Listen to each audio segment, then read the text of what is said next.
아까 쉬는 시간에 어떤 분께서 질문을 하셨는데요. 요거 관련해서 말씀을 드리면요.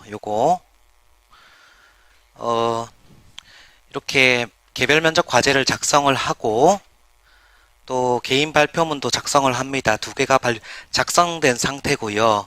그 작성된 내용은 면접관 분들한테 들어가 있습니다.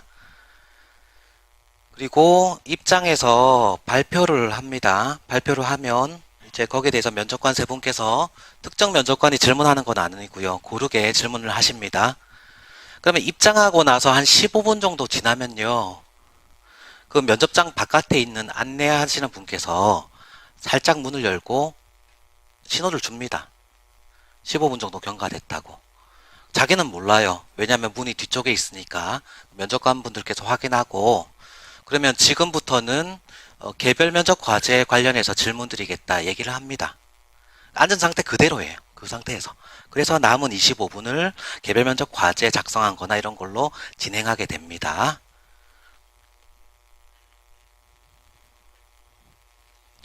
이제 기출문제 분석하고 분석과 아울러서 어떤 식으로 대비해야 될지에 대한 진행 방향에 대해서 또 마찬가지로 1시간 정도 진행하도록 하겠습니다.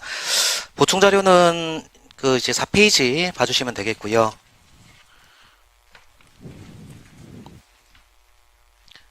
이제 기본 자료, 즉 이제 얇은 자료에 있는 내용은 개관이라 보시면 되겠고, 이제 두꺼운 자료, 즉 보충 자료에 있는 내용은 실제 보고 난 내용이라고 보시면 되겠습니다. 그래서 그 보고 문제를 보시면 아시겠습니다만 충분한 공간이 있어서요. 거기에 충분히 일종의 초안 정도를 기재를 할 수가 있습니다. 그리고 참고로 말씀드리면요. 답안지는 해당 시간 내에서 교체가 가능합니다. NCR 용지가요. 그래서 보통 수정액을 사용하시는데요. 수정액은 첫 장만 수정하면 뒤에 세 번째 장 어떡하려고. 예, 보통 이렇게 하는 거는 이제 우리 이제 학교 다닐 때는 가능한데요. 일반적으로 이제 면접관 입장에서 봤을 때는 조금 이렇게 아마추어 같은, 그러니까 아예 불가능한 건 아닌데 아마추어 같은 느낌이 들 수 있으니까 통상적으로는 답안지를 바꾸거나, 근데 그것 때문에 바꾸는 거 조금 힘들잖아요. 다시 써야 되니까. 근데 통상 이렇게 반듯하게 두 줄을 그어서 해당 글씨를 삭제를 하고 있습니다. 예를 들어서 이런 형태죠. 직렬 있다면 이렇게 자를 그어가지고 이렇게 삭제해서 다시 옆에다 기재하시면 되겠습니다. 2018년도 같은 경우에는요, 이게 오전, 오후, 이 전부 다 공통 문제였어요. 그래서 행정직은 주황색 글씨 보시면 되겠고요. 기술직 분들은 이렇게 하늘색 글씨 보시면 되겠습니다. 이제, 1번 같은 경우 요거요. 개별면접 과제 1번 요거는 공통입니다. 공통. 최근 또는 학창시절 리더를 할 뻔하였으나 팔로워를 한 경험. 정말 추상적이고 생뚱맞은 문제라고 아니할 수 없습니다. 그런데 이게 이 팔로워라는 게요. 우리 7급 역량 중에 긍정적 팔로워십이라고 있습니다. 단어도 조금 어려운데요. 이런 거 관련해서 입직하시게 되면 우리 일반적으로 이제 우리가 어떻게 보면 굉장히 직급이 높은 편이에요. 7급이라는 게. 근데 이제 지방자치단체에서 7급 공무원이면 직급이 높은 편인데요. 중앙부처에서는 거의 일반적으로 거의 초임자, 말단이라고 보시면 되겠어요. 중앙부처에 가면 8급, 9급이 없어요. 7급부터 시작을 하게 되거든요. 그러다 보니까 이런 팔로우십이 어떤 게 필요하고 실제로 어떤 역량을 발휘했는지 이런 것들을 묻는 내용이라고 보시면 되겠습니다. 그리고 하나 참고로 말씀드리면요. 많은 분들이 이렇게 질문하세요. 내가 대학 때 공부만 하고 그냥 학과 성적 장학금 받으려고 노력했고 또 학비 내려고 아르바이트 뭐 예를 들어서 뭐 과외를 했다 뭐 요거 정도밖에 없어서 경험이 없어요. 요 대부분 그런 생각 많이 하시지요. 근데 다 똑같아요. 다 지금 여기 계신 분들이 다른 면접하고 다르게 경험이 굉장히 균질한 집단입니다. 그래서 대부분 쓰는 게 뭐냐면 조별 과제예요. 조별 과제. 그래서 학과에서 조별 과제를 했는데 뭐가 있어서 성과를 달성했다. 내용이 거의 유사합니다. 그래서 자기 경험이 다른 분들하고 이게 차별화되지 않는다 생각하실 필요 전혀 없습니다. 그래서 경험 측면에서는 보통 다른 면접하고 다르게 차이가 안 나는 게 우리 지역인재 면접이라고 할 수가 있겠고요. 예전에는 또 이제 졸업하고 나서 5년 이내 추천이었는데 최근에는 이제 3년 이래로 줄었거든요. 그래서 직장 경험하신 분들도 거의 없어요. 대부분 재학생 졸업하고 나서 1년 지나고 보통 이런 수준이라서 거의 비슷합니다. 걱정 안 하셔도 됩니다. 또 그럼에도 불구하고 전혀 경험이 없다. 이 문제는 내가 대처 못하겠다 하면 일반적으로 제가 권하는 게 if입니다. if. 가정입니다. 내가 그런 경험을 한 적은 없지만 이런 상황이 있다면 이렇게 행동하겠다. 그냥 멍하게 가만히 내버려둬서는 안 되잖아요. 그리고 취지에 맞지 않은 내용을 쓸 수는 없지 않습니까? 그래서 원래 경험을 묻는 게 이분이 이런 경험에서 이렇게 대처했으니까 입직하고 나서는 이렇게 행동하겠다라는 걸 예측하기 위한 그런 질문이거든요. 그러면 그걸 자기가 보여주면 됩니다. 그래서 내가 이런 경험은 없지만 이런 경험이 있다면 이렇게 행동할 것이고 더해서 공직에 가면 이런 것들을 적용해서 이렇게 근무하겠다 보여주면 됩니다. 그래서 이쁜 가정을 활용해서 적는 방법도 연습을 하시면 좋겠습니다. 그 다음에 2번은 아까 제가 말씀드린 겁니다. 국제행사 자원봉사자 인력 선발에 따른 갈등 상황 조정. 그 다음에 창업 정보 제공을 위한 정책과 민간 사업자 사업과의 충돌 해결입니다. 기본적으로 요거 상황 관련해서는 주로 문제되는 게 설득인데요. 설득. 민원 집단에 대한 설득이 문제가 되는데요. 설득을 하려면 설득을 언제 하느냐, 설득의 시기, 그 다음에 어떤 방법으로 할 거냐, 설득 방법, 그 다음에 뭔가 인센티브를 줘야 되잖아요. 그러면 인센티브 어떻게 해? 예를 들어서 요즘에 문제되는 게 보면 카풀 관련해서 카카오하고 일반 택시 업계 갈등이 있는데요. 그런 거 관련해서 지금 이제 택시 업계에 또 제시할 수 있는 여러 가지 인센티브가 있어야 될 거 아니에요. 설득을 하기 위해서는. 그래서 기본적으로 주로 등장하는 인센티브 내용은 좀 기억을 해 두시는 게 좋다 보시면 되겠습니다.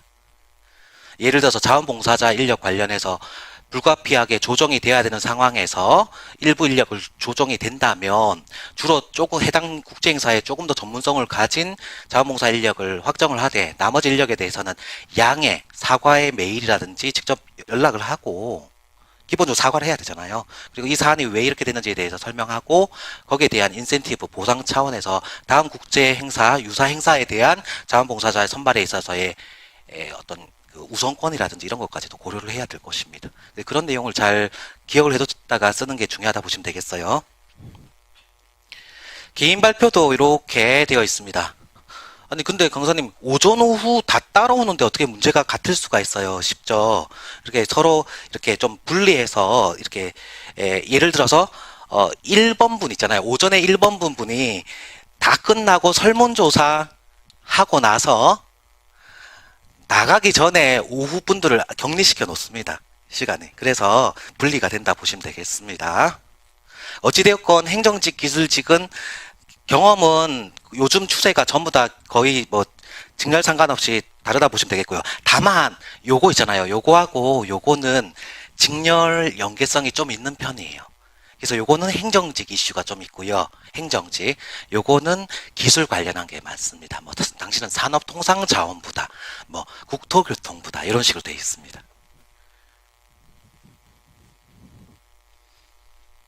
그 다음에 2017년도인데요. 기본 자료 7페이지입니다.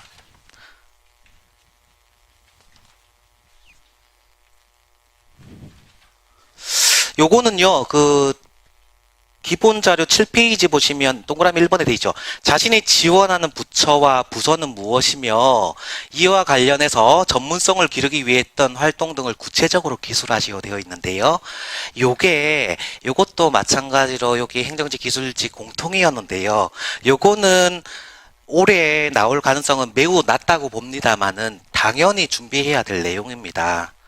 내가 예를 들어서 어문학과다, 어문계열이다. 그런데 본인이 지원하는 부처, 그러니까 이건 선호부처예요. 자기 이제 나중에 교육받고 나서 부처는 맞춤형 채용을 하기 때문에 뭐 여러 가지 자기 연수원 성적, 그다음 피셋 성적 고려해서 들어가거든요. 그렇기 때문에 자기가 예를 들어서 난 문화체육관광부 가고 싶다 했을 때 나중에 갈 수 있는 건 아니에요. 여러 가지 고려하기 때문에. 그런데 본인이 이제 가고 싶은 부처라고 생각하시면 됩니다. 부처. 거기에 대해서 그러면 여기서 부처라는 거는 일반적으로 그 다음에 제가 3개 쓸 건데 뭐 쓸까요? 부 같은 게 있고, 문화체육관광부, 청. 그 다음에 처. 예. 그래서 순서는 뭐 부처 청인데요. 이렇게 처 단위, 청 단위도 상관없어요. 특허청, 동계청, 기상청 상관없습니다. 그 다음에 여기는 과 단위라 생각하시면 돼요. 국이나 과 단위. 그래서 과 단위까지는 생각해 주시면 좋을 것 같습니다. 그러니까 원한다고 갈 수 있는 건 아니지만 자기가 이렇게 준비를 하다 보니까 내 전공하고도 좀 연계돼 있고 내가 여기 가면 잘할 것 같다라는 걸 하나 정도 정해 놓는 게 좋습니다. 이와 관련해서 전문성을 기르기 위해 했던 활동 같은 경우에는 전문성 기르기 위해서 하면 뭐 얼마나 하겠어요. 사실은. 그래서 일반적으로 전문성을 기르기 위해서 했던 활동을 전공 관련해서 만약에 운이 좋아서 있다면, 예를 들어 도시공학과다. 그러면 국토교통부 가고 싶다 하면 전공 자체가 전문성 기르기 위해서 했던 일종의 활동이 될 수 있을 건데요. 대부분 그런 게 없을 수 있잖아요. 그래서, 이제 여기서 말하는 전문성이라는 것은 일종의, 예를 들어서 뭐, 희생정신이나 봉사정신, 이런 것까지 포괄하는 넓은 의미라고 보시면 되겠습니다. 또 소통. 특히 국토교통부, 제가 원하는 국토교통부는 최근에 뭐 택시업계와 카풀업계의 충돌과 마찬가지로 특히나 갈등 조정이라든지 소통이 특히 중요한 부처로 알고 있습니다. 제가 소통 관련해서는 조별 과제하면서 이러이러한 경험을 한 적이 있는데 그게 조금 전문성을 기르기 위해서 이렇게 했던 활동이라고 생각합니다. 아르바이트 활동한 게 있습니다. 이런 식으로 연계할 수도 있습니다. 그래서 꼭 지식이라 생각하지 마시고요. 관련되는 또 다른 내용도 충분히 될 수 있으니까 생각하시면 될 것 같습니다. 재작년에는 청년 해외 취업, 그 다음에 기상청 오보. 그래서 원래는요, 통상적으로 개인 발표의 주제는 부 단위로 많이 나왔었는데요. 행안부, 교육부, 뭐 이런 식으로 부 단위로 나왔었는데요. 요즘엔 청 단위까지 좀 내려와 있어서, 지금 저희가 문제는 다 세팅되어 있거든요. 그래서 청, 식약처, 뭐, 통계청, 이런 식으로 처청 단위까지 다 내려가 있습니다. 연습 문제로 준비해 뒀습니다. 그 다음에 8페이지 보시면요.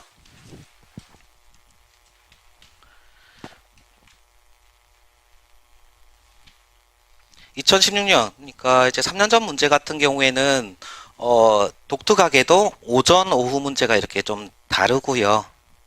개인 발표도 각 직렬별로 해서 오전 문제, 오후 문제 달라서 총 4개의 문제가 생산된 바 있습니다. 개인 발표 문제에 집중해서 보자면 행정직 같은 경우에는 오전에 학교 밖 청소년, 뭐 자퇴하거나 이런 분들이 있을 거 아니에요. 보호 방안, 오후에는 가정 내 아동폭력 해결 방안이었는데요. 기술직 같은 경우에는 4차 산업혁명 대응 방안, 알뜰폰 활성화 방안 이렇게 되어 있습니다. 조금 이슈가 좀 기술이나 이쪽에 관련돼 있다 아마 기술직 분들은 그렇게 생각하실 수 있을 것 같습니다. 그 다음에 9페이지 한번 봐주시겠습니까? 9페이지는 PPT 안 띄우고 자료만 보겠습니다.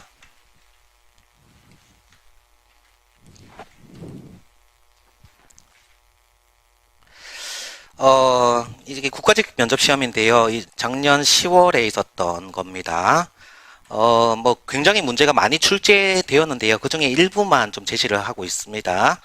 이번에 보시면 자신의 조직이나 모임에서 차별적인 대우, 따돌림을 받았으나 갈등을 잘 해결한 경험, 이런 식으로 문제가 출제됐는데요. 우리 경험 문제 같은 경우에는 새로 뭔가 문제가 추가되거나 이러지 않고요. 최근에 문제가 계속 돌고 돕니다. 그래서 예를 들어서 우리가 독특하게 문제가 작년에 뭐가 나왔냐면 리더를 할 뻔했으나 팔로워를 한 경험 있잖아요. 이게 보면 또 올해 7급 국가직에서 나오고 이런 식으로 서로 돌고 돌거든요. 같은 취지에서 작년에 7급 국가직에서 2번 이런 거 나오면 보통 우리 시험에서 또 올해 나오기도 합니다. 그래서 그 경험 관련해서 뭐 3년 동안 못 쓰고 이런 제한은 전혀 없고요. 그 다음에 바로바로 나오기도 합니다. 참고 보시면요. 3번 한번 읽어보실래요, 지금?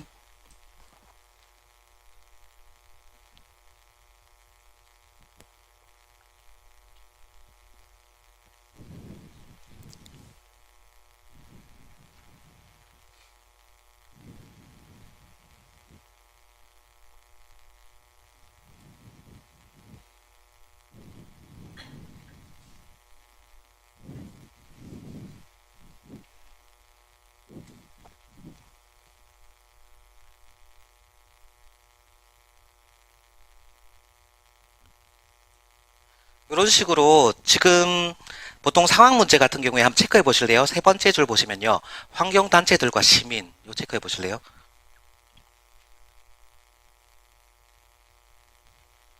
환경단체하고요. 시민이 입장이 같습니까? 다릅니까? 여기서요. 자료에서. 같죠? 둘 다 반대하고 있잖아요. 요거는 문제 쓸만합니다. 그런데 특정 쟁점에 대해서 시민단체는 찬성하고 특정 집단은 반대하는 경우가 있습니다. 특정 지역의 특수학교 설립 관련해서 해당 지역 학부모들은 반대를 하고 시민단체들은 교육의 공공성 등을 감안해서 찬성하는 경우가 있습니다. 즉 민민 갈등이라고 하거든요. 민민 갈등. 이 문제가 좀 어렵습니다. 가장 극명하게 드러나는 민민 갈등은 보통 이해관계를 둘러싼 택시업계와 카풀업계의 갈등 이런 것도 있지만 시민단체 같은 경우에는 뭔가 공공성을 지향을 하잖아요. 그러다 보니까 조금 쓰기가 좀 애매한 게 어려운 게 그런 내용이라고 보시면 되겠습니다. 이건 좀 쓸만한 거고 조금 어렵게 구성되면 그런 경우도 있습니다. 그 다음에 4번 한번 읽어보실래요?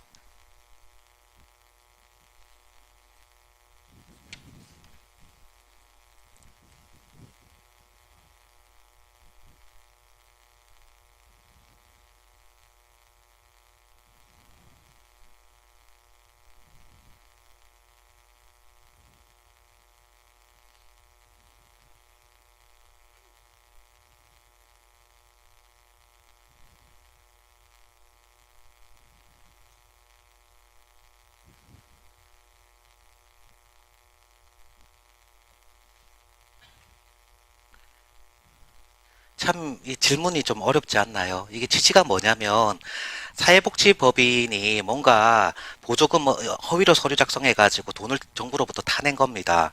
그런데 타낸 걸 확인했으니까 잘못 부당하게 수령한 보조금은 당연히 어떠한 상황이라도 무조건 압수하는 거고요. 다시 돌려받는 거고.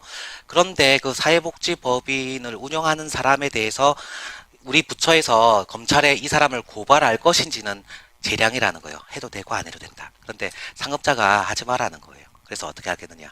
그래서 이 4번 유형이 여태까지 상황 문제의 주류를 이루었던 그런 유형이었습니다. 다소 불법 또는 부당하다고 생각되는 지시 관련해서 어떻게 하겠느냐 이런 것들입니다. 이래서 상급자가 관용 차량을 본인의 출퇴근에 사용하는 걸 확인했다. 어떻게 하겠느냐 이런 것들이에요. 그런 것들은 전체적으로 답안이 좀 선명한 편이라고 할 수 있겠습니다. 그래서 자기 판단했을 때 이게 고발 사유라고 판단될 경우에는 어떻게 설득을 하고 또 만약에 안 될 경우에는 뭐 이렇게 했다, 뭐 따르겠다. 기본적으로는 뭐 이렇게 원칙을 따르는 그런 답안이 될 것입니다. 그래서 주로 4번 유형으로 나오다가 최근에는 전부 다 이렇게 3번 유형으로 나온다 정도만 생각하시면 되겠습니다.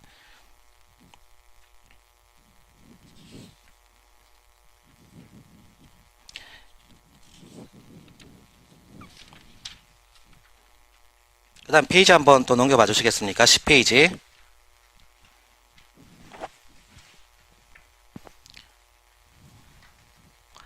5번 한번 읽어보실래요? 제가 설문조사 한번 해볼게요. 5번 한번 읽어보십시오.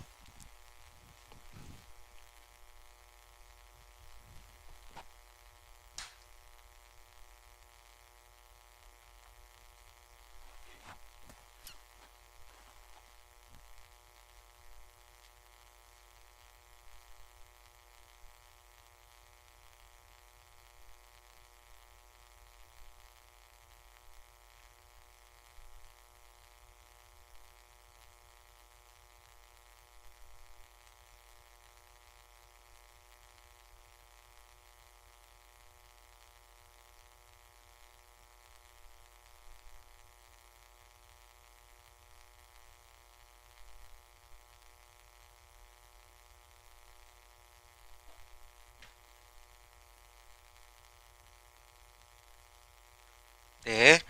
일단은 A 또는 B잖아요. 그래서 A 제품을 사용하도록 설득한다라는 의견도 있을 수 있고요.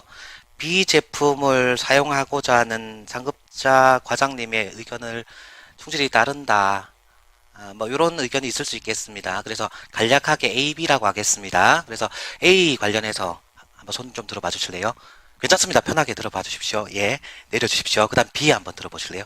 예, 내려봐 주십시오. 예, 고맙습니다. 실제로는 B가 조금 더 많았습니다. 이건 실제 기출문제였기 때문에요. 그런데 쓰면 조금 아쉬운 답안은 뭐냐면 이거예요. A와 B 제품을 50% 비율로 도입한다. 이거는 이제 태기령 문제인데 뭐가 정답인 건 전혀 아니거든요. 근데 이렇게 중간 답안을 찾아가는 과정은 좀 조심할 필요가 있습니다. 이거는 답을 안 낸 거나 마찬가지잖아요. 그래서 보통은 뭐 예를 들어서 A 제품 업체하고 컨택을 해서 이러이러한 사정 때문에 5%를 달성해야 되는데 과장님 의중이 B 제품인데 가격을 조금 더 협상할 수 있는지에 대해서 알아보고 A 제품을 선택한다. 이렇게 답안한 게 좀 바람직한 내용이라고 보시면 되겠고요. B 제품 같은 경우에도 발생할 수 있는 문제나 이런 거 있을 거 아니에요. 그래서 유지나 관리 비용 관련해서 줄일 수 있는 보완점 모색해서 꾸준히 피드백한다. 이런 게 괜찮은 답안이라고 볼 수 있겠습니다. 근데 약간 뭐 굉장히 창조적인 답안도 있을 수 있는데요. 그런 거는 우리 그 민간 기업에서는 의미가 있을지 모르겠는데 우리 면접에서는 원하는 답은 하고는 좀 거리가 멀다라고 보시면 될 것 같습니다. 그 다음에 나머지는 됐고요. 그 다음에 12페이지 한번 보도록 하겠습니다. 생각보다 쭉쭉 나가지요. 제가 좀 이걸 끝내고 나서 설명도 하고 그 다음에 이렇게 촬영을 안 한 상태에서 진짜 궁금한 부분에 대해서는 이렇게 그 Q&A 시간 가지려고 하는 겁니다. 요거는 이제 작성에 필요한 부분이라고 보시면 되겠습니다. 페이지 8페이지. 예, 8페이지. 하단에 좀 메모 관련해서 한번 좀 기재하겠습니까? 개별 면접 과제 파트라서 개별 면접 과제에 있는 밑에 메모에 쓰면 됩니다. 기출문제 분석하겠습니다. 이 부분만 필기하시면 됩니다. 다 쓰실 필요 전혀 없습니다. 전부 다 쓰시려고 하시더라고요.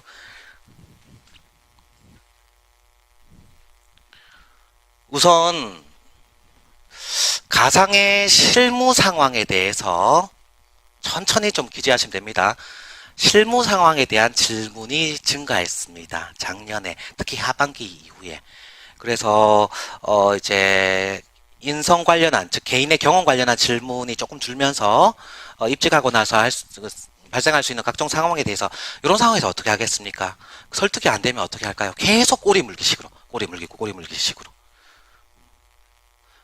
특히 민민 갈등입니다. 민민 갈등. 그래서 이게 예를 들어서 빨간 글씨로 쓸게요. 우리입니다. 정부.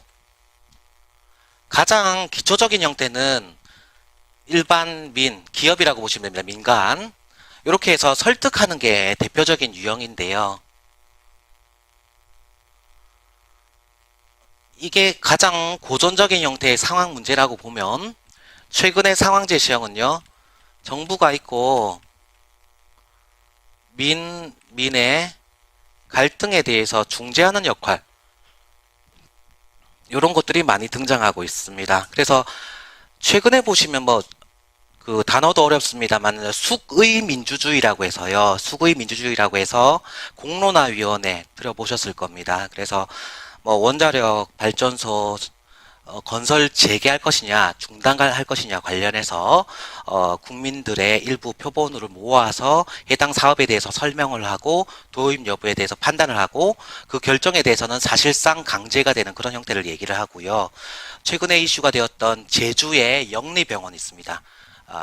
녹지병원인가 녹색병원인가 있는데요. 그것도 마찬가지로 수기 민주주의의 일환입니다. 그래서 원래 병원은 국가, 지방자치단체 또는 비영리 법인이 세울 수 있는데요. 일반 기업들도 세울 수 있도록 하는 그런 취지라고 보시면 될 것 같습니다. 그것도 난항이 있었는데 결국은 이제 수기 민주주의와 관련된 내용이라 고 보시면 되겠습니다. 그 다음에 김영란법 들어보셨나요? 뭐 들어보셨죠? 청탁금지법 들어보셨을 겁니다. 이게 2016년도에 새로 시행됐는데요. 청년 관련해서 질문이 굉장히 많았었는데요. 작년에 뚝 떨어졌습니다. 그래서 그러면 우리 보통 공무원 하면 필요한 공직 가치를 청렴이라는 단어를 많이 떠올리시는데요. 요즘에는 보면 독특하게도 창의성, 전문성, 이러한 공직 가치가 또 중요하게 취급되고 있습니다.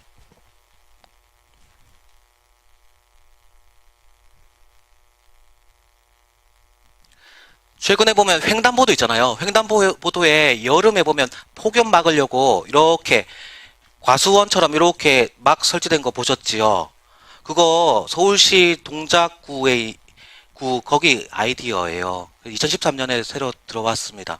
원래는 도로에는 신호등, 그 다음에 레일, 가드레일 빼고 아무것도 설치하면 안 돼요. 규정에 위배되는 건데요. 주민들이 불편하잖아요, 국민들이. 그러니까 그런 불편함을 해소하기 위한 아이디어라고 보시면 되겠습니다. 그래서 관련 법을 바꿨습니다. 그래서 지금 확산됐습니다, 확산. 그래서 요즘에는 폭염을 떠나서 이제 뭐 더 추운 것까지 해서 아예 약간 이렇게 가건물 형식으로 된 것도 보신 분들도 있을 겁니다. 앞으로. 그래서 뭔가 기존의 규정이나 이런 게 얽매이지 않고 국민의 불편한 점을 잘 살펴보고 다양한 의견을 내는 그런 걸 얘기를 하는 거고요. 그거 외에도 지금 경기도에서 시행하고 있는 공용 차량 카풀 제도도 있습니다. 그래서 경기도 같은 경우에는 이제 도청이나 시청이 있을 거 아니에요. 그 쉬고 있잖아요. 주말 되면 쉬고 있잖아요. 차량들이, 공용 차량이. 근데 그거 경기도민들이 이용하게끔 하는 겁니다. 저소득층이나 이런 분들이 신청해가지고 차고지에서 꺼내서 할 수 있는 그런 형태입니다. 원래는 공용 차량 일반인이 이용하면 안 되잖아요. 창의성 이런 것들입니다. 그 다음에 공직가치 관련해서는요, 9개 공직가치라고 해서 애국심, 민주성, 다양성, 뭐 이렇게 여러 공익성, 뭐 공정성 다양하게 9개가 있는데요. 그 질문도 많이 감소됐습니다. 그래서 특정 공직가치 관련해서 기억하시면 되겠고요. 특히나 기억하셔야 되는 게 만약에 창의성이나 전문성 관련은 이게 거의 유사한데요. 본인이 희망하는 부처 또는 부서에서 이런 거 적용된 사례 같은 경우는 기억하시면 좋아요. 왜냐면 이게 질문이 스트레이트로 원투입니다. 원투. 가고 싶은 부처가 뭐냐? 국토교통부입니다. 구체적으로는 이제 뭐죠? 교통과입니다. 그러면 해당 교통과에서 좀 창의성이 있다고 생각되는 정책 있느냐? 뭐 이런 것들을 물어봅니다.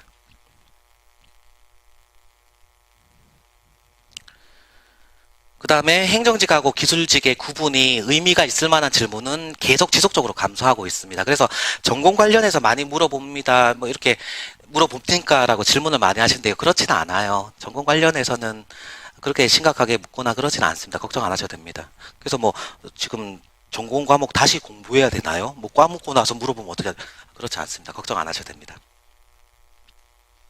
그러면 이 지원 부처, 부서를 정하는 데 있어서 그리고 해당 지원 부처, 부서에서 어떤 업무를 하는지 알아야 되잖아요. 근데 아무리 살펴봐도 찾기 어렵거든요.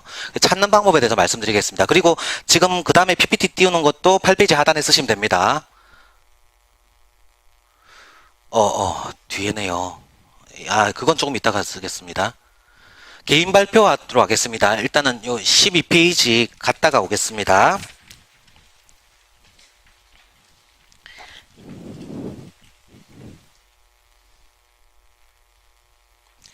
개인 발표 관련해서 양가로 이번에 개인 발표 PT 이렇게 되어 있는데요. 기본적으로 개인 발표는요, 직전 연도, 그러니까 2018년도 또는 올해 2019년도 상반기 이슈 중심으로 출제됩니다. 예상 문제에서 벗어나는 경우는 거의 없습니다. 그래서 우리가 수업 때 하는 거, 저희가 수업에서 하는 거, 그 다음에 보충 자료로 나눠두는 문제에서 거의 다 나옵니다. 그 부분은 제가 장담 드릴 수 있고요. 근데 그거를 이제 실제 쓰고 나서 인터뷰를 얼마나 잘하느냐는 또 연습이 필요한 부분이라 보시면 되겠고, 문제 유형은 일반적으로 개선 대책입니다. 보고서 유형은 굉장히 다양하거든요. 개선 대책 유형, 설득 유형, 그 다음에 뭐 내부 검토한 유형, 상황 보고서 다양한데요. 일반적으로 무슨 개선 방안 마련하라 이렇게 고정되어 있습니다. 그 다음에 마련한 대책이 실제로 타당한지, 이거 너무 좀 실현 가능성이 없는 거 아닌가요? 예산 어떻게 확보하겠습니까? 인력이 부족할 것 같은데요. 이런 질문 나오거든요. 그래서 개선 방안 중심으로 많이 질문이 이루어진다 보시면 되겠습니다. 그래서 그 후속 질문에 대해서는 주로 들어오는 후속 질문들이 있으니까 공통 후속 질문을 준비하시면 문제 소재랑 상관없이 대응할 수 있습니다. 행정직 같은 경우에는요, 이거는 제가 매년 예측이 좀 다른데요. 행정직은 올해는 고용부, 첫 번째, 두 번째 요거고 문화 관광 요 문화입니다. 특히 왜냐하면 작년에 관광 나왔기 때문에요. 그다음 세 번째가 보건복지입니다. 국가 그 치매 책임제 아시죠? 치매를 이제 국가에서 책임지는 제도인데요. 이게 보건복지 이슈인데 작년 7급 국가직에서 출제가 됐어요. 그래서 요거는 좀 이제 이슈가 그 다음 연도에 출제되는 경향이 가끔씩은 있는데요. 뭐 이런 거 보건복지 이슈 관련해서는 이게 안 나온 지가 꽤 됐거든요. 그래서 좀 예측을 하고 있습니다. 그 다음에 교육부 관련해서도 이슈가 좀 많은 상황이라 보시면 되겠습니다. 요즘에 뭐 사립 유치원 관련해서 이런 이슈도 있고요. 굉장히 이슈가 많아서 정리되어 있습니다. 그래서 부별로 문제가 다 예상 문제들이 지금 정리되어 있는 상태고, 그 다음에 기술직은 과기부입니다. 과학기술정보통신부, 5G 뭐 이런 거 많이 들어보셨을 거고요. 그 다음에 4차 산업혁명 관련해서 인공지능, 뭐 IoT, 자율주행 등등을 들어보셨을 겁니다. 그 다음에 산업통상자원부. 그 다음에 요것도 마찬가지로, 이렇게 요 부분하고요. 요 부분이 순서는 세 번째지만, 우리 지역인재에서 나올 듯 나오고 안 나오고 있습니다. 원래는 이게 잘 나왔었는데요. 그래서 요쪽도 좀 많이 신경을 쓰고 있습니다. 부동산 정치, 요거는 부처 이름을 잘 보면 아시겠습니다만은, 부처는요, 성격이 유사한 부처 성격에 다 합산돼 있어요. 문화체육관광부, 문화정책, 체육정책, 관광정책, 산업통상자원, 산업정책, 통상정책, 자원정책, 신재생 에너지, 태양광, 풍력 이런 것들 다 이렇게 부처가 이렇게 합쳐져 있는 게 이유가 있습니다. 국토교통부, 그럼 국토부, 교통부, 고용부가 원래 명칭이 뭐예요? 고용노동이죠. 그래서 고용노동은 채용 전, 그다음에 노동은 근로환경, 고용노동입니다. 그래서 모든 부처는 이유가 있다 보시면 되겠습니다. 부처명이 이합 집산한 이유가 있습니다. 그 다음에 중소벤처기업부 관련해서 이제 스타트업 육성이나 이런 거는 작년 7급 국가직에서 나왔는데요. 그거 말고 남아있는 이슈들이 있습니다.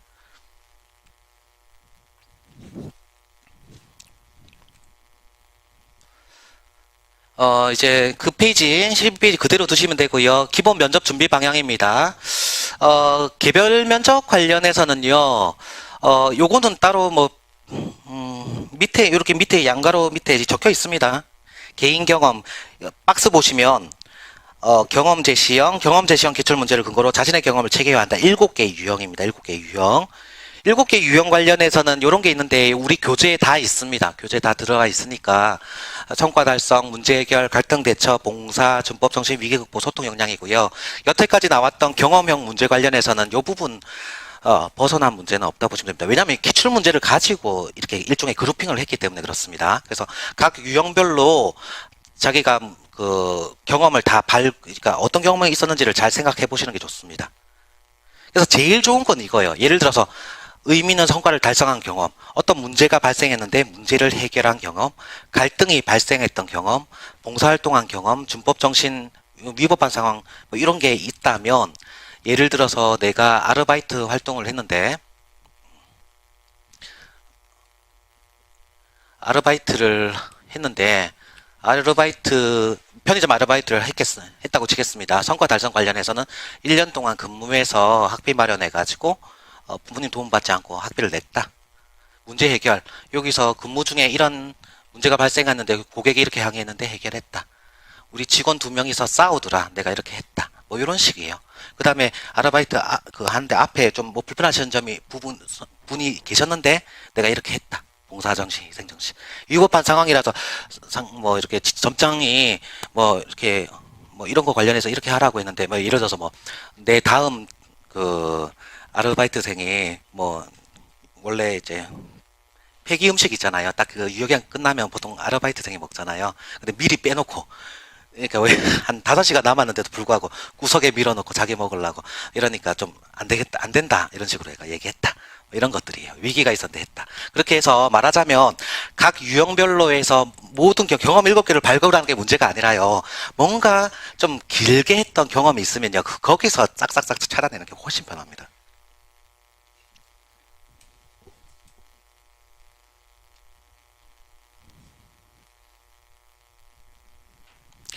그 다음에 각종 규정에 대한 숙지는 필요한데요.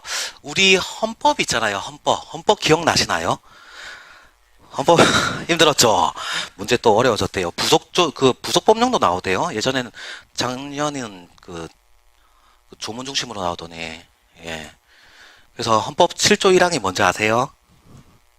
주로 그거 보셨죠? 헌재 판례하고 뭐 통치구조 이제 다 까먹었죠. 다 까먹으실 건데 헌법 7조 1항은 이제 공무원은 이제 그 국민의 봉사자로서의 봉사자 지위를 규정한 게 있어요.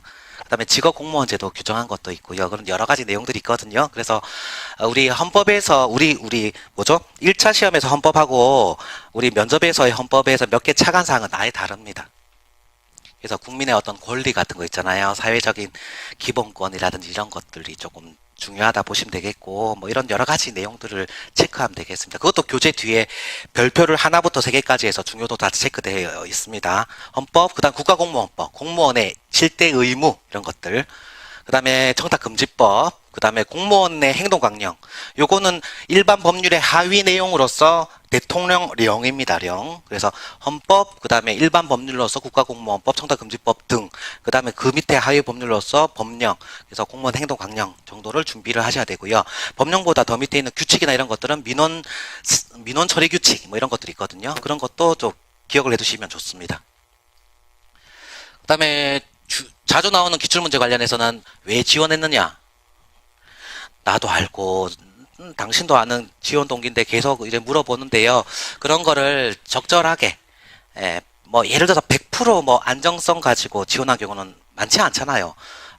그 외에 또 다른 게 있을 거예요. 그래서 그런 거를 적절하게 섞어서 얘기하는 게 중요합니다. 너무 뜬구름 잡는 내가 공익을 위해 봉사하고 싶다 이런 취지는 너무 좀 추상적이라 생각하고요. 조금 더 와닿는 내용으로 해서 직업 안정성에 대한 부분도 고려하지 않을 수 없었다. 이런 내용도 같이 적절하게 섞어서 얘기할 수 있겠습니다. 지원 부서, 그 다음에 역할 모델. 요거는 공직자로서의 역할 모델을 많이 묻는 편입니다. 그래서 따로 좀 준비를 하시면 좋을 것 같습니다. 너무 정치적인 분보다는 좀 검증된 분들이 일반적인 내용이라고 보시면 되겠고요. 또 특정 인물을 거론하기가 좀 조심스럽다면 이름은 정확하게 모릅니다만은 본인이 이제 실제 접했던 공무원분들 너무 기억에 남는다 이런 식으로 얘기하시는 것도 좋습니다.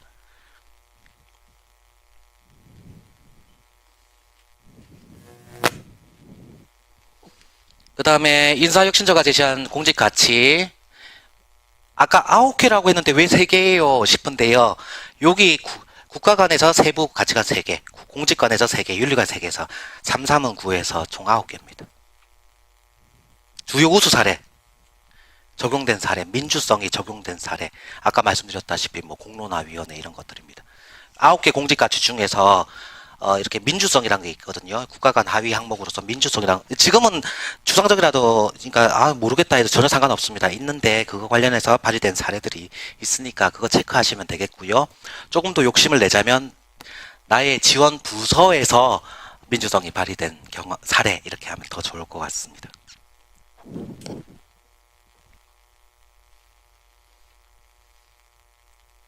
그 다음에 개별 면접 관련해서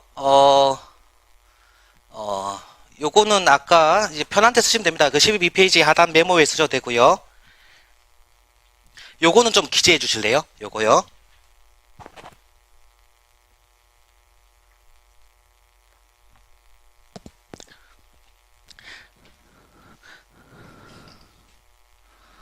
사이버 고시센터 있잖아요. 거기 들어가시면 거기 주요 공고사항에 우리 보통 지역인재 치잖아요. 키워드를. 근데 이제 민간경력이라고 치면요. 작년에 5월경에 7급 민간경력 채용 공고가 있습니다.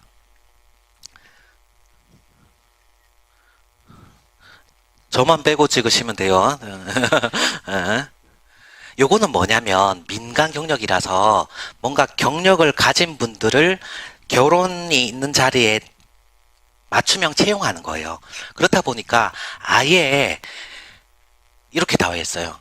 일반 행정이고 행정주사보 그러니까 주무관을 보시면 됩니다. 7급입니다. 주사보, 주사 뭐 이런 거고 그 다음에 3명을 뽑는데 어디서 근무하냐면 3명 중에 2명은 인사혁신처에서 근무하고 3명 중에 1명은 통일부에 배치할 예정이다 라고 하고요. 거기에 대해서 들어오시면 이런 업무 합니다. 요거 이 업무하기 위해서는 필요한 역량은 이런 게 있고요. 지식은 이런 게 필요해요 라고 얘기를 합니다. 그래서 예를 들어서 작년 같은 경우에는 민간형 경력자를 실급이 100명 넘게 뽑았는데요. 요거 3명이잖아요. 그러면 그 다음 페이지에 또 어떤 부처에서 1명 뽑고, 그 다음 페이지에 2명 뽑고, 이런 식으로 해서 이게 몇백 장 돼요. 그러니까 자기가 여기 맞는 사람이, 이제 그분들이 거기에 맞는 응시 코드 활용해가지고 지원하는 거예요. 그러니까 얼마나 상세하게 되어 있겠어요. 그래서 내가 가고 싶은 부처 관련해서, 이런 걸 하는구나라고 확인할 수가 있습니다. 조금 더 실감나게. 여기 보시면, 여기 보이세요? 여기 보면, 긍정적 팔로워십에서 직급별 7급이잖아요. 직급별 역량이 이런 팔로워십이 있다는 거예요. 그래서 이렇게 어떤 질문이 들어올 수 있을지도 예상할 수가 있습니다.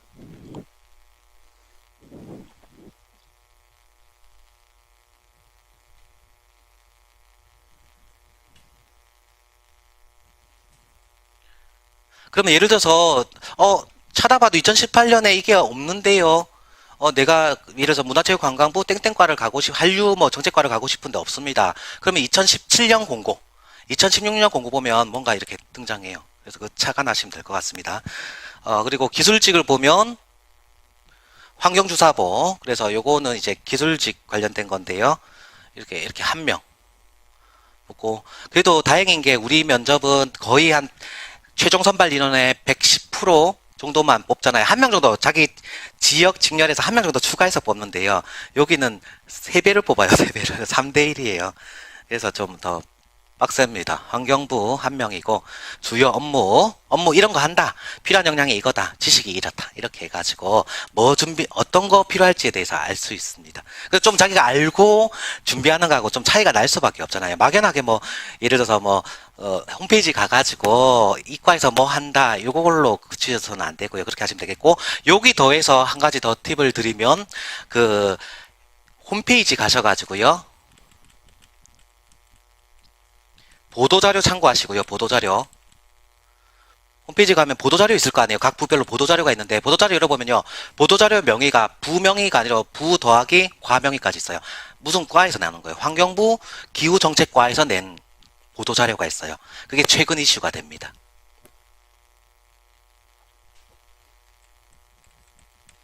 그래서 일반적으로 과를 기준으로 하는 게 좋다 보시면 되겠습니다.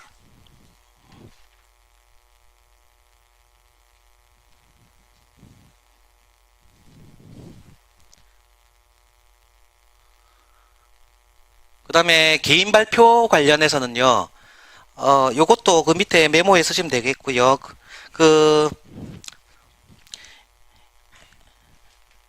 12페이지 제일 하단에 개인 발표가 있고 거기 박스가 이렇게 되어 있는데요. 이번에 세부라고 되어 있죠. 세부의 화살표에 업무보고 보도자료 이렇게 되어 있잖아요. 그래서 여기서 말하는 업무보고는 각 부처의 2019 업무 계획입니다. 그래서 다른 건 안 쓰셔도 되고요. 여기 보시면 요게 조금 중요하다 보시면 돼요. 그래서 매해 초에 업무 보고를 합니다. 장관 차관급에서 대통령께 이런 식으로 하는데, 그 업무 계획 관련해서 그거는 네이버나 다음에서 정부 업무 보고 하면 따로 업무 보고 모아놓은 별도의 홈페이지가 나옵니다. 거기서 다운 받으시면 되고요. 일반적으로 이제 좀 잘된 보고서는 제가 함부로 또 평가하기는 좀 아니라고 생각하지만, 제가 봤을 때는 이제 문화체육관광부 업무 보고서 포맷이나 내용이 좀 와닿죠. 예를 들면 실생활에 가까운 내용이라서 일단 한번 일독하시면 더 좋을 것 같습니다. 최근 생산된 보고서는 어디에 있냐면요. 그건 위에는 기재되어 있습니다. 12페이지 바로 위에 기본 참고 자료 보시면 세 번째 동그라미에 정책 브리핑이라고 보이시나요? 세 번째 동그라미, 제일 12페이지 준비 방법 박스에 제일 위에 기본 참고 자료의 세 번째 동그라미 정책 브리핑 www.korea.kr 이렇게 되어 있는데요. 여기 가시면 그게 있어요. 그 최근에 보고서들 다 있어요. 거기서 확인할 수 있습니다. 그래서 핵심적인 건 이겁니다. 예를 들어서 나는 기술직이다. 나는 공대 출신이다. 내가 지원하는 데는 국토교통부 대중교통과다. 라고 했을 때 좀 준비해야 되는 게요. 일단은 국토교통부의 업무 보고, 업무 계획이죠. 업무 계획은 부 단위로 있으니까. 그 다음에 대중교통과 명의의 보도자료, 이런 것들을 봐야지 접근하기가 편하다는 내용입니다. 기본적으로. 그리고 문제는 이겁니다. 개인 발표 문제는 내가 뭐 어디를 지원하는지 불문하고 어디서 나오는지 알 수 없잖아요. 그래서 아까 말씀드렸던 기술직은 어떤 게 좀 중요하다 말씀드렸습니까? 기술직 분들 많으시죠? 한번 얘기해 보세요. 순서 기억나세요?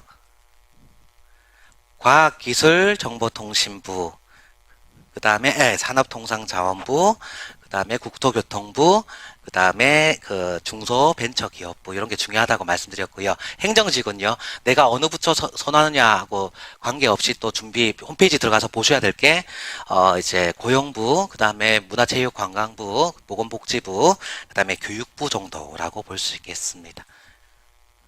그러면 들어가 보시면 정부가 우리 국민을 위해서 얼마나 많은 일을 하는지 정말 잘 알게 되실 겁니다. 생각보다 큰일을 하고 많은 일을 한다.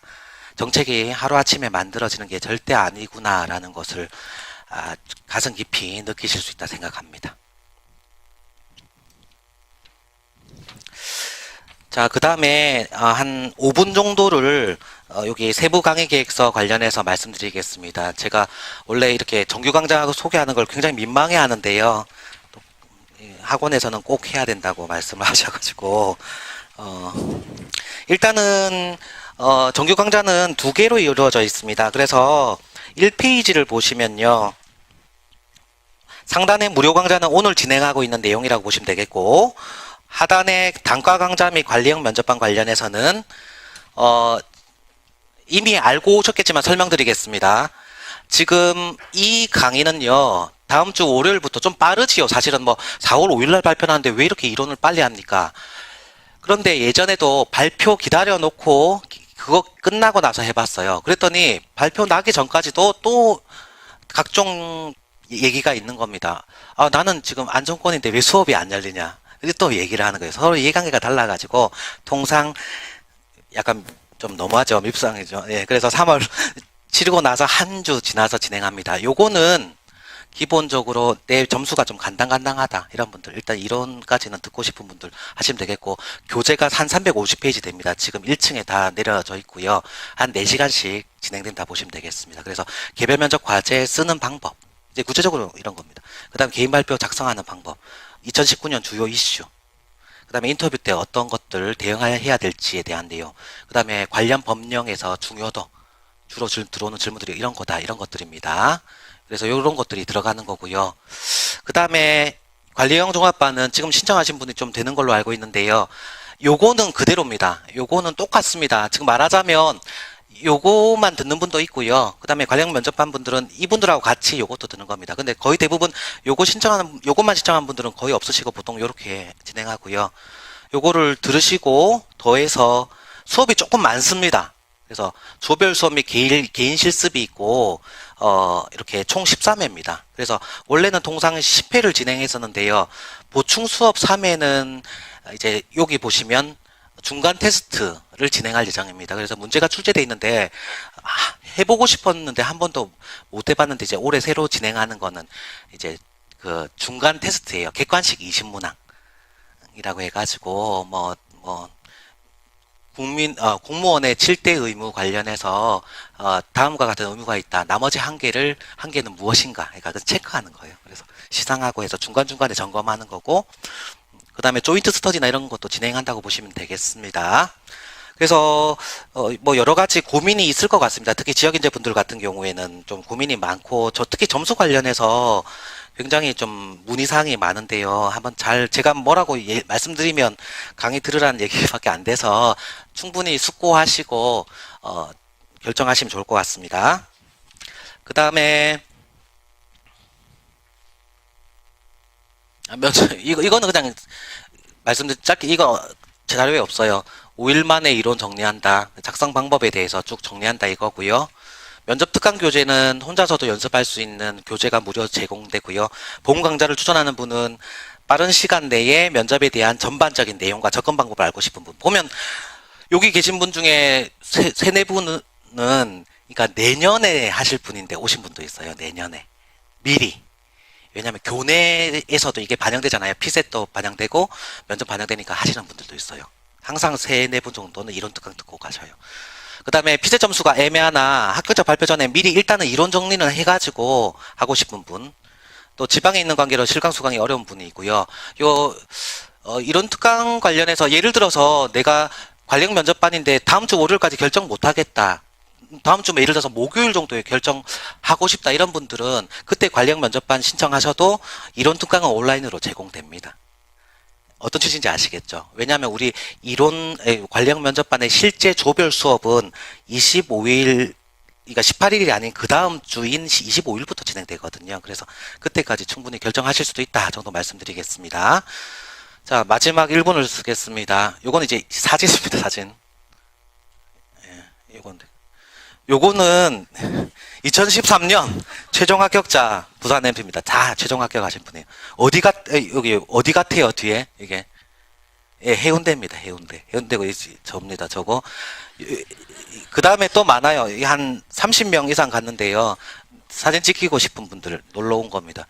제가 그날 한 400만 원 썼습니다. 1박 2일 동안 사람이 많이 오셔가지고 정말 추억입니다. 그래서 처음에 제가 지역인재 이건 너무 민망하죠. 그래서 지역인재 면접 관련해가지고 제가 처음으로 지역인재 면접부터 시작했습니다. 그래서 굉장히 많은 애정을 가지고 있고, 제가 이거 수업하면서 총 3커플이 결혼을 했어요.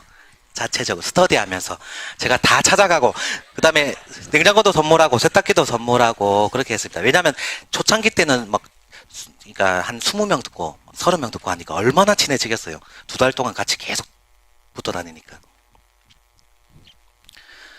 그 다음에 요거는 벌써 12년 전입니다. 요게 신림동의 모 독서실이고요. 여기 앞으로 저의 스터디원들이 저한테 질문하는 거고 제가 답을 하는 그 모습입니다.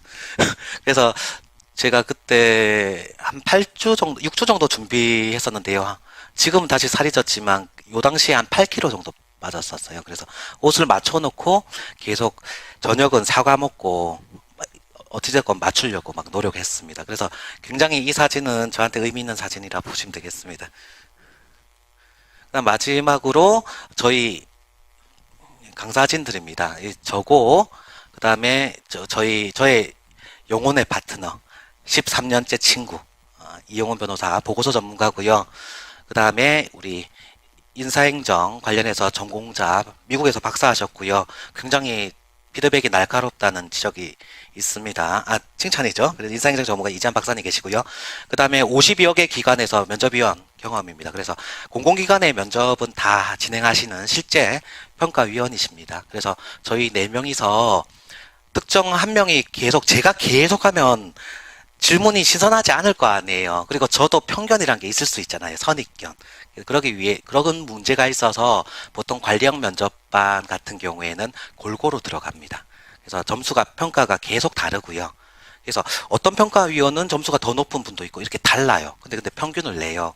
그래서 맨 마지막에 하위 20% 만약에 50명이라고 치면 10명, 100명이라고 치면 20명 정도는 따로 다시 연락을 개별적으로 드려서 다시 면접을 진행합니다. 그런 식으로 해서 최대한 최종 합격하실 수 있도록 노력을 하고 있습니다. 네, 그러면 온라인 강의는 여기까지 하고 끊고 나서 한 10분 정도만 궁금한 거 받도록 하겠습니다. 들어주셔서 고맙습니다.